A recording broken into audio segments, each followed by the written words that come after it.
Servus Leute und herzlich willkommen bei The Car Crash Review. Ich bin die Jessie, wir sind heute im Taunus, die Sonne scheint und ich habe heute für euch das Flaggschiff-SUV von Opel dabei. Wir haben euch ja schon bei uns auf dem Kanal den Crossland vorgestellt, den Opel Mokka als elektrische Version und als Verbrennerversion und heute habe ich für euch den Opel Grandland dabei im Facelift 2021. Und falls ihr heute alles zu dem wissen wollt, dann bleibt jetzt gerne dran und abonniert auch unseren Kanal The Car Crash Review, würde mich tierisch freuen. Hier gibt es jeden Tag ein Video von Jan oder auch von mir und hier seid ihr bestens informiert.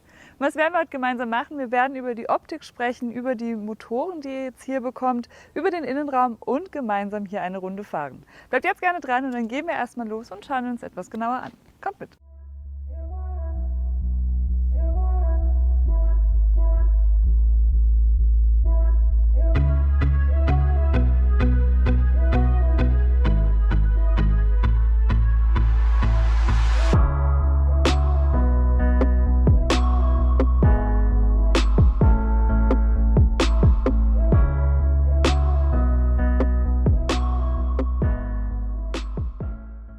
Ja, hier vorne angekommen, vielleicht erstmal zu unserem Kooperationspartner und zwar ist es GoLeasy. Was machen die Jungs? Das ist eine Vergleichsplattform für Leasingangebote und die vergleichen für euch unter Anbietern wie Leasingmarkt oder auch Vehiculum und da findet ihr garantiert euren besten GoLeasy-Preis.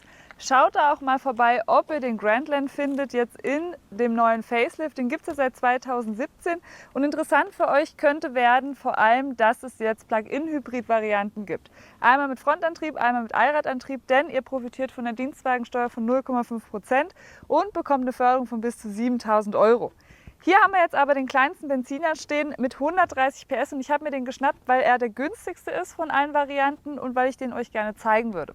Es gibt verschiedene Ausstattungsvarianten. Die Basis, die haben wir jetzt hier nicht. Es gibt zwei Business-Ausstattungsvarianten, sondern wir haben jetzt hier die GS-Line. Jan hat euch die Ultimate-Ausstattung vorgestellt, schaut da auch mal gerne vorbei. Die GS-Line gefällt mir persönlich am besten, ist die mit dem sportlichsten Anspruch. Und jetzt schauen wir uns erstmal das Facelift an. Und vorne hat sich relativ viel verändert, denn der hat jetzt das Familiengesicht. Schaut mit mir mal hier hin. Er hat nämlich jetzt den Visor und Visor kommt von Visier, bedeutet, das ist wie bei einem Motorradhelm ein Visier, das jetzt der Opel Mokka schon hat. Der Opel Astra hat es jetzt, den werden wir euch auch bald im Studio vorstellen und hier eben auch der Opel Grandland. Und GS-Line spezifisch ist, dass wir jetzt hier sehr viele schwarze Elemente haben. Heißt einerseits ist der Opel Blitz in schwarz. Wir haben hier unten alles in schwarz, auch den Stoßfänger hier, auch diese Elemente. Und das finde ich super schick, denn bei der Ultimate-Version, die Jan euch vorgestellt hat, haben wir relativ viel Chrom. Da stehe ich persönlich nicht so sehr drauf. Dafür hatte er einen schönen blauen Grandland. Silber finde ich auch ganz okay. Von vorne sehr modern. Positiv an dem Visor ist, dahinter sind dann alle Sensoren versteckt. Heißt, wir haben jetzt hier keine störenden Elemente in der Front. Was ich auch schick finde, sind diese zwei Chromleisten, die jetzt hier in der Leuchte übergehen. Es ist alles ein sehr stimmiges Design. Opel hat ja so die Designpolitik von Bold and Pure. Also es soll nicht zu viel sein, aber auch sehr stolz. Ist eine sehr, ja, wie ich finde, jugendlich anmutende Marke. Gerade beim Opel Mokka, finde ich, ist es ja ein sehr lifestyleiges Gefährt. Und jetzt haben wir hier in den Leuchten eine Besonderheit. Denn hier drin steht es auch noch, wir haben hier nämlich das IntelliLux-System. Das ist quasi Matrixlicht, ist besser als wie hier serienmäßig das LED-Licht. Und was kann das? Es kann beispielsweise den Gegenverkehr ausblenden, es kann aber auch Schilder anblenden. Und da sind 84 Dioden pro Seite drin, die eben ja unterschiedlich gedimmt werden können und für euch nachts ein besseres Licht machen. Interessant ist auch, dass ihr hier optional das Night Vision dazu bekommt. Das ist eine Nachtsichtkamera, die ihr euch ja, nutzen könnt und die dann wirklich erkennt, ob Leute oder Tiere auf der Straße sind oder auch am Straßenrand. Was ich schon ziemlich cool finde, ich hoffe, ich kriege heute noch ein Schnittbild zusammen, weil es ist doch schon verdammt hell heute und das funktioniert eben nur nachts bzw. wenn es dunkel ist. Wenn wir jetzt hier ins Profil gehen, haben wir hier ein Kompakt-SUV. Wettbewerber sind beispielsweise der Kia Sorento, der VW Touareg oder auch der Hyundai Tucson. Die haben wir euch alle bei uns auf dem Kanal vorgestellt. Schaut da gerne mal vorbei, falls euch auch die Wettbewerber interessieren und nicht nur Opel. Und jetzt vielleicht zu den Maßen. Der ist jetzt 4,48 Meter lang, 1,91 Meter breit und 1,61 Meter bis 1,63 Meter, je nachdem, ob ihr die Plug-in-Hybrid-Variante nehmt oder die Verbrenner-Variante hoch. So viel dazu. Interessant ist, der ist frontangetrieben. Ihr bekommt aber auch die Allradversion. Wenn ihr den Plug-in-Hybrid nehmt, dann habt ihr vorne einen Elektromotor, hinten einen Elektromotor. Es gibt den Plug-in-Hybrid aber auch mit Elektromotor nur vorne. Schaut da beim Jan vorbei, der hat den euch genauso vorgestellt. So, Allrad, Frontantrieb habe ich euch jetzt erzählt. Interessant ist jetzt in diesem Fall noch, dass wir hier an der Seite super viele schwarze Elemente haben, genauso wie auch schon vorne. GS-Line geschuldet, finde ich aber mega. Einerseits haben wir jetzt hier an der Seite eben die Beplankung um die Rathäuser in so einem Glossy Black nochmal lackiert. Wir haben hier jetzt von 17 bis 19 Zoll die Wahl. Hier sind jetzt 18 Zoll Felgen drauf. Auch schwarzes Felgenbett passend dazu, finde ich mega. Hier an der Seite dann auch sehr viel schwarz, total schick, wie ich finde. Türöffner sind jetzt in Wagenfarbe. Hier auch. Und was ich richtig cool finde, ist, dass ihr jetzt hier so ein schwebendes Dach habt. Das ist komplett in schwarz. Ihr habt auch hier noch jeweils eine Dachreling und auch die Umrandung ist hier eben in schwarz. Bei den anderen ist es eben in chrom. Jetzt würde ich sagen, gehen wir mal nach hinten und schauen uns noch das Heck an. Das ist für mich die Schokoladenseite. Was mir besonders gut gefällt, ist, dass dieses Grandland jetzt sehr breit auseinandergeschrieben, sehr mittig hier positioniert ist. Opel-Zeichen hier in der Mitte. Wir haben hier so einen kleinen Spoiler, der hier so rüber geht. Sieht sehr sportlich aus und da oben so eine Haifisch-Antenne. Die finde ich jetzt nicht so schick, aber irgendwie muss man die ja unterbekommen, wenn man guten Radioempfang haben möchte. Aber mein Highlight ist hier unten im Prinzip die ganze Verkleidung, die wir hier haben. Alles komplett in schwarz. Hier haben wir zwei angedeutete Endrohre, das sind keine echte. Ihr könnt mal unter das Auto schauen, da seht ihr vielleicht etwas. Für mich von hinten sehr schickes Heck, sehr sportlich. So viel dazu. Hier hinten dann auch noch mal hier so ein Schikanen-Design in den Leuchten, in der Tagfahrsignatur. Leuchte geht jetzt hier auch herum. Und wenn wir jetzt hier auf der Seite sind, haben wir hier den Tank. Interessant ist, dass der jetzt hier 54 Liter hat. Bei den Plug-in-Hybrid-Varianten haben wir 10 Liter weniger. Liegt daran, weil der Akku jetzt unter der Rückbank sitzt. Da haben wir auch einen kleineren Kofferraum. Schauen wir uns den auch gleich noch an. Den könnt ihr übrigens laden, falls ihr den Plug-in-Hybrid nehmt. So, jetzt geht's auf, muss ein bisschen doller drücken. Mit bis zu 7,4 kW, dann ist er in 2 Stunden ungefähr voll. 13,2 Kilowattstunden fast der Akku, ist wie gesagt hinten hinter der Rückbank. Hier haben wir jetzt aber den Verbrenner und den schauen wir uns an. Und ein Vorteil vom Verbrenner ist unter anderem, dass wir mehr Kofferraumvolumen haben. 500 bis 1650 Liter Volumen haben wir hier hinten. Das ist schon mal sehr gut. Wir haben hier jetzt auch einen Schirm. Den brauchen wir hier heute Gott sei Dank nicht. So, Jan hat ihn aufgespannt, das mache ich jetzt mal nicht. Mache den jetzt hier unten hin und wir schauen uns jetzt mal den Kofferraum genauer an, nicht diesen Schirm. Haben jetzt hier auch nochmal so eine Ladesicherung und hier sieht man schon, hier ist eben der Unterschied, dass man hier mehr Platz hat im Vergleich zum Plug-in-Hybrid.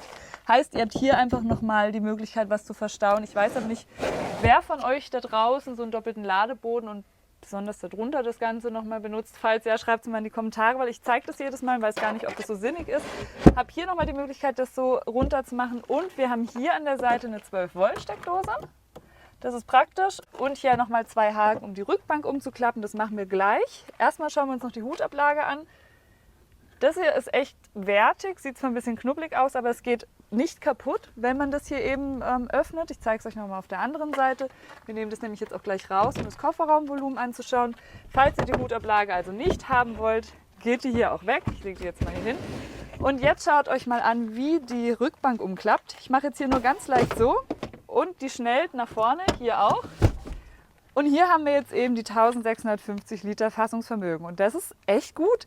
Habt hier auch eine Durchreiche, die lässt sich leider nicht von hinten öffnen, das machen wir aber gleich von der Rückbank aus. Ich würde sagen, Kofferraum, check auf jeden Fall sehr, sehr gut. Hier noch eine Sache, die ich euch zeigen möchte, hier ist nochmal so ein bisschen was Robusteres. Man muss aufpassen, dass man sich hier das Auto nicht zerkratzt, wenn man hier beispielsweise eine Sprudelkiste reinhebt. Hier ist dann auch nochmal so eine Kante, die hochgeht, das finde ich nicht so gut. Hier habt ihr dann auch nochmal, ja okay, hier habt ihr eine Kante, die hochgeht, das finde ich nicht so gut. Aber was wir jetzt machen, ist den Schirm mal wieder rein. Hier hinten zu. Übrigens habt ihr hier einmal eben eine Fußgestensteuerung oder hier eben auch einfach einen normalen Knopf in Rot, dass man ihn sofort sieht, um die Heckklappe zu schließen. Was wir jetzt machen, ist gemeinsam auf die Rückbank gehen, schauen, wie viel Platz wir da haben. Ich bin 1,64 Meter groß und ich würde sagen, ihr kommt mal mit.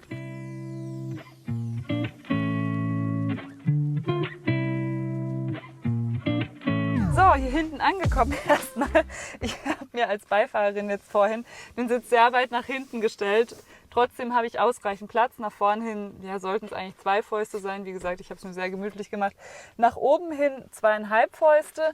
Bisschen schade ist, dass ich jetzt kein Glasdach im Konfigurator gefunden habe. Das hätte ich mir gewünscht. Auch die Leuchten sehen hier so ein bisschen alt aus. Aber sonst ist es sehr gut verarbeitet. Heller Himmel ist jetzt auch schön, weil es den ganzen Innenraum sehr freundlich macht. Und in der GS-Line haben wir jetzt auch diese Sitze hier, die ich super schick finde, in so einem Rautenmuster. Das ist jetzt Stoff hier in der Mitte, ist sehr angenehm auf der Haut. Und ihr habt jetzt hier Kopfstützen, die ihr einstellen könnt nach oben. So. Hier in der Mitte geht es bestimmt auch. Muss man wahrscheinlich ein bisschen fester drücken. Na, guck's mir mal an.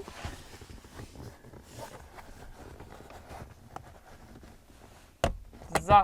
Jetzt habe ich es auch rausgerissen. Okay, also in der Mitte müsst ihr ein bisschen aufpassen.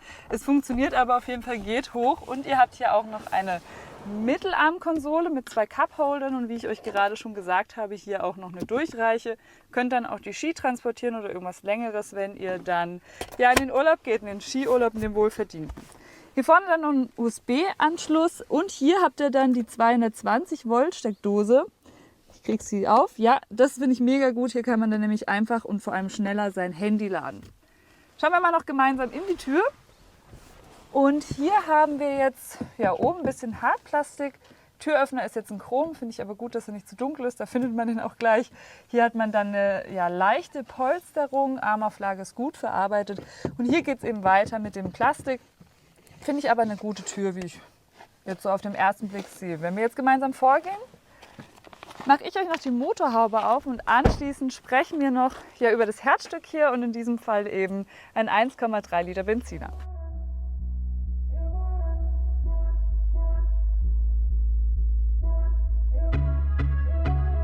So, jetzt muss man hier kräftig sein. Da geht's rein und jetzt sprechen wir über die Motoren und ich habe euch ja gesagt, ich habe jetzt den Einstiegsmotor hier gewählt als Benziner. Der hat 1,3 Liter und 130 PS. Technische Daten zu dem erzähle ich euch gleich, aber erstmal, was gibt es noch für Motoren? Es gibt auch einen Dieselmotor, der hat 1,5 Liter, das ist ein Vierzylinder, der hat auch 130 PS und ihr bekommt 2 Plug-in-Hybrid-Varianten. Einmal mit 224 PS und einmal mit 300 PS, das ist dann eben die Allrad-Variante, jeweils mit einem 13,2 Kilowattstunden fassenden Akku. Hier haben wir jetzt, wie gesagt, 130 PS, Dreizylinder in dem Fall. 230 Newtonmeter maximales Drehmoment, fährt Vmax 188 km/h, ist in 10,3 Sekunden auf 100 mit der 6-Gang-Handschaltung, die wir jetzt hier haben, in 10,1 Sekunden dann mit der 8-Gang-Automatik auf 100. Also habt ihr hierbei auch die Wahl zwischen Automatik und Handschaltung. Hier haben wir jetzt die günstigste Variante, deswegen wollte ich die euch zeigen. Verbraucht zwischen 6 und 7 Liter. Was wir wirklich verbraucht haben, erzähle ich euch gleich bei der Fahrt. Als nächstes machen wir jetzt hier aber mal zu. Ich möchte euch jetzt noch den Innenraum zeigen, denn der ist genauso bold and pure, wie Opel es verspricht. Wir haben da ein richtig schönes Panel drin und schauen uns den mal etwas genauer an, fahren dann noch eine Runde und dann gibt es ein Fazit. Kommt mit! Weiter geht es jetzt hier mit dem Innenraum und erstmal fangen wir vielleicht wie gewohnt mit den Sitzen an, oder? Und die sehen genauso aus wie auf der Rückbank, nur mit deutlich mehr Seitenhalt. Hier an der Seite haben wir jetzt relativ weich gepolsterte Backen, hier unten dann auch nochmal. Und was ich gut finde, ist, dass ihr hier die Möglichkeit habt, hier noch mal die Knieauflage ein bisschen größer zu machen, bzw. länger zu ziehen. Ist besonders praktisch, wenn ihr da draußen längere Beine habt. Mich betrifft es meistens ja nicht. Habt ihr vorne auch Isofix. Die Kopfstütze ist nicht integriert, sondern die könnt ihr einstellen in vielen verschiedenen Stufen. Hier habt ihr dann auch noch mal ein bisschen Kunstleder, hier unten dann eben den Stoff. Ich würde auf jeden Fall diese Sitze wählen und nicht die Ledersitze, aber ihr habt hier jetzt eben keine Sitzlüftung. Wenn ihr die haben wollen würdet, ist das nur mit den Ledersitzen möglich. Und jetzt schaut mal da vorne noch die Einstiegsleiste ein. Schön Opel steht da, Grandland steht dann dort in der Fußmatte. Und jetzt schaut mit mir mal in die Tür. Und da habe ich eine Flasche hingemacht und da muss Jan jetzt gleich helfen, denn ein kleiner Kritikpunkt, ich finde es nicht so gut, dass die zwar da reinpasst, aber auf der anderen Seite da vorne passt die Flasche nicht rein. Finde ich ein bisschen nervig, vor allem jetzt als Beifahrerin passiert genau das, die fällt dann eben halt runter. Da hätte man noch so ein paar Zentimeter mehr Spielraum lassen können, dann hätte auch da eine Flasche reingepasst. Sonst gut verarbeitet, aber sehr viel Hartplastik. Oben haben wir Hartplastik, Türöffner ist genauso wie auf der Rückbank. Ihr habt auf der Armauflage noch mal eine Polsterung mit so einer beigefarbenen Naht. Finde ich sehr schick, sehr neutral, eckt auf jeden Fall nicht an. So viel dazu. Wenn ihr jetzt hier vorne mal noch schaut, ist hier drin alles sehr Zurückhaltend Design, bold and pure, wie ich es euch schon gesagt habe, sehr aufrecht stehend bzw. sehr waagrecht stehend hier alles. Hier haben wir so ein Muster, so ein Element, was ich ganz schick finde, sehr modern. Hier unten dann so ein dunkles Chrom. Hier oben Hartplastik, beziehungsweise nein, es ist kein Hartplastik, es ist Soft Touch. Mensch, hier ist aber Hartplastik. Auch hier dann nochmal in der Türöffnung, da haben wir auch noch 2 Opel-Mappen mit Informationen. Und jetzt vielleicht noch zur Mittelkonsole. Die ist jetzt hier komplett bezogen, was ich sehr schick finde, mit dem Kunstleder. Hier habt ihr ein bisschen Hartplastik. Hier habt ihr auch Cupholder, die ihr rausnehmen könnt. Schaut mal, so geht das. Ist sehr einfach, macht man auch nichts kaputt. Könnt dann hier die große Fläche eben nutzen oder ihr macht die jetzt hier wieder rein. Ich muss jetzt hier ein bisschen drücken und die muss man hier jetzt auch in diese 2 kleinen Nippel da reinmachen. Und hier ist dann auch nochmal Platz und eine induktive Ladefläche. Und da ist ein kleiner Kritikpunkt. Ich komme da so schlecht ran. Jan gibt mir mal hier sein Handy. Man schiebt es jetzt hier so rein. Ihr seht schon, wenn ich jetzt relativ weit vorne sitze mit meinen 1,64 Meter und das jetzt so reinschiebe, ja, dauert es ein bisschen. Wenn die Blinkleuchte hier angeht, lädt es. In dem Fall lädt es jetzt gerade nicht, weil wir auch nur die Zündung anhaben vielleicht. Jetzt machen wir hier wieder zu. Und ich würde sagen, Jan kommt mal rein und dann sprechen wir hier über den Innenraum. Ich weiß, warum es nicht lädt. Hier ist irgendwie die Zündung ausgegangen. Jetzt machen wir sie hier mal wieder an. Komisch. Drücken jetzt hier wieder drauf. Okay, Eco-Modus.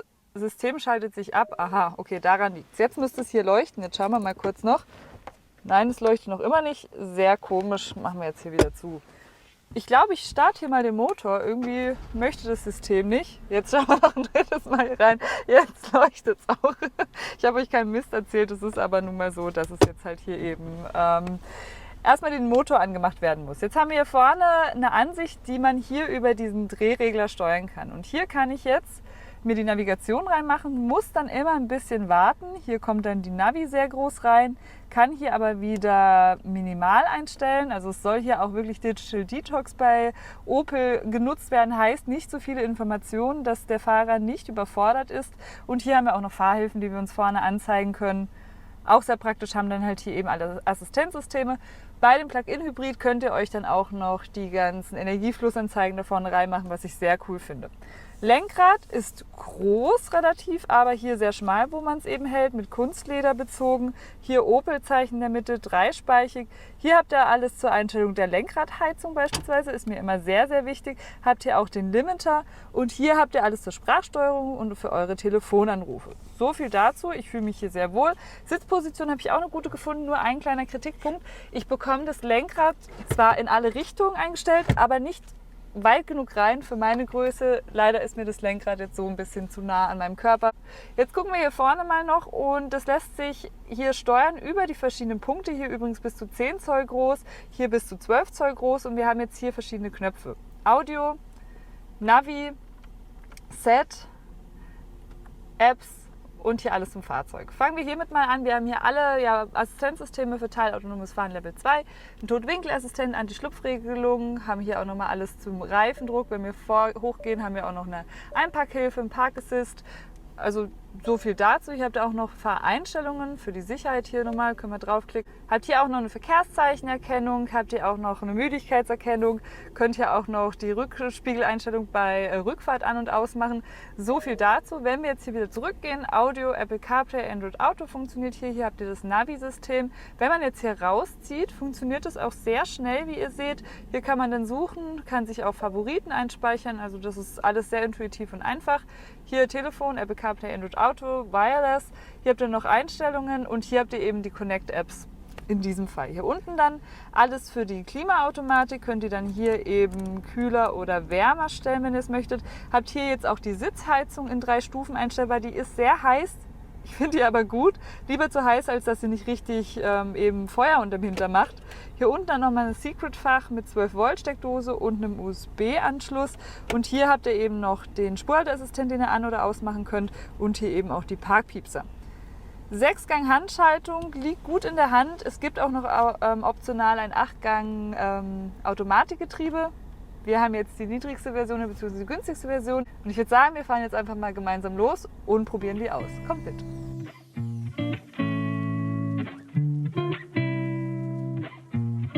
Ja, jetzt fahren wir gemeinsam los und ich wollte euch noch den Schlüssel zeigen. So sieht er aus. Jan hat gesagt, er findet ihn schön. Ich finde ihn okay. aber er liegt auf jeden Fall sehr gut in der Hand. Und was wir jetzt gemeinsam machen, ist Kupplung durchdrücken und hier gemeinsam auf Start drücken. Und da vorne fährt unser Cockpit sehr schön rein. Übrigens mache ich das total gern mit diesen 2 Displays hier. Ich bin hier nicht überfordert, fühle mich sehr wohl. Habe mir jetzt hier alles eingestellt, dass ich auch fahren kann. Und jetzt gehen wir erstmal in den Rückwärtsgang, nur dass ihr den mal seht. Ich möchte euch nämlich die Rückfahrkamera zeigen. Die ist jetzt nicht die beste. Aber sie reicht aus, um rückwärts zu fahren. Ich habe auch so Hilfslinien, die mitkommen und mir dann sagen, wo ich hinfahre. Mehr brauche ich eigentlich nicht, aber ein bisschen schärfer wäre natürlich trotzdem gut. Ihr habt jetzt auch gerade gesehen, was interessant ist. Schaut mal, die Scheiben fahren jetzt hier mit. Die Spiegel, schaut, die bewegen sich mit. Das hatten wir gerade drin. Ich mache es nochmal.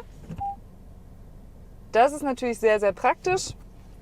So viel dazu habe ich euch das jetzt auch gezeigt. Und jetzt fahren wir gemeinsam los.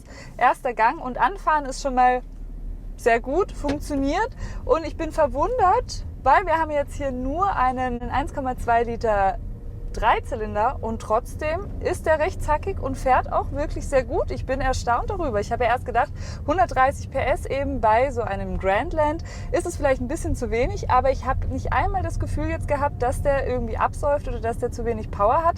Wir haben jetzt hier auch 230 Newtonmeter maximales Drehmoment, das ist mir auch ausreichend.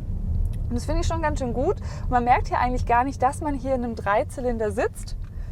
So viel schon mal vorweg. Jetzt fahren wir hier mal quer über die Kreuzung und schalten jetzt mal ein bisschen knackiger durch. Und die Schaltung ist gut.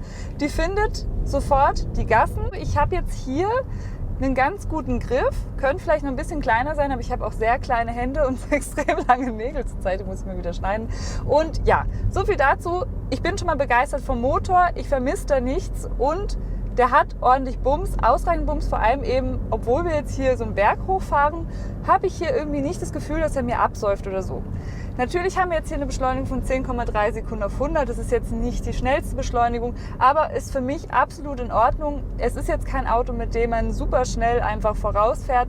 Aber das brauche ich auch gar nicht im Alltag. Zur Lenkung, die ist ein bisschen indirekt, man kann sich daran aber gewöhnen, die ist leichtgängig, die ist dadurch auch sehr komfortabel. Was ich ein bisschen schade finde, ist, dass wir jetzt hier keine Fahrmodi haben. Jan hatte ja Fahrmodi, hatte Sport, hatte Hybrid oder eben rein elektrisch, macht auch Sinn bei einem Plug-in-Hybrid. Einen Sportknopf hätte ich noch ganz cool gefunden, einfach um mal ein bisschen sportlicher fahren zu können, aber das ist wirklich nur ein kleiner Kritikpunkt. Jetzt sprechen wir über die Rundumsicht und ich habe nach vorne hin total eine gute Umsicht. Ich habe nach rechts und links sehr viel Durchsicht und nach hinten sehe ich auch sehr viel. Jetzt sprechen wir über den Verbrauch und angegeben ist er jetzt zwischen 6 und 7 Liter und wir haben tatsächlich auch nur 7 Liter gebraucht, was ich wirklich gut finde, auch wenn wir jetzt hier durch den Taunus fahren, auch wenn man hier jetzt eher bergige Straßen hat und vielleicht auch mal ein bisschen mehr Gas gibt. Aber das ist ein Verbrauch, mit dem ich durch den Alltag echt gut kommen würde. Besonders gut ist ja, dass man in so einem Grandland auch sehr grand sitzt. Ich sitze nämlich sehr hoch, habe, wie ich euch gerade schon gesagt habe, eine gute Rundumsicht. Schaltung ist auch gut und wir haben jetzt hier auch alle Assistenzsysteme, die ich brauche. Die Federung ist tendenziell weich, auch wenn ich jetzt hier über ein paar Poller fahre, merke ich die nicht allzu sehr. Aber jetzt würde ich sagen, quatsche ich nicht mehr so lange, wir fahren zurück und ich zauber euch ein Fazit. Kommt mit! Weiter geht's jetzt mit meinem Fazit und erstmal habe ich euch noch ganz vergessen zu sagen, das X ist aus dem Namen raus. Er heißt jetzt nur noch Grandland und nicht mehr X, so wie sein Vorgänger und er steht auf der EMP2-Plattform. Da steht unter anderem auch der Peugeot 3008 drauf, der DS7 oder auch der Citroën C5. So viel dazu, ein paar Sachen habe ich noch vergessen bei der ersten Moderation. Und jetzt sprechen wir über das Fazit und wie ich ihn jetzt so finde. Und erstmal, Optik finde ich super. Ich stehe total auf dieses Familiengesicht. Ich finde den Visor toll. Ich finde die Technik darin toll, die Assistenzsysteme, die wir haben. Die Nachtsichtkamera, die kann auch einiges. Auch das Licht hat mich überzeugt. Ich mag dieses Bold and Pure. Ich mag dieses Designkonzept. Es überlastet einen nicht. Wir haben ja auch dieses digitale Detox da im Innenraum. Es überfordert mich nicht. Und das finde ich schon richtig, richtig gut.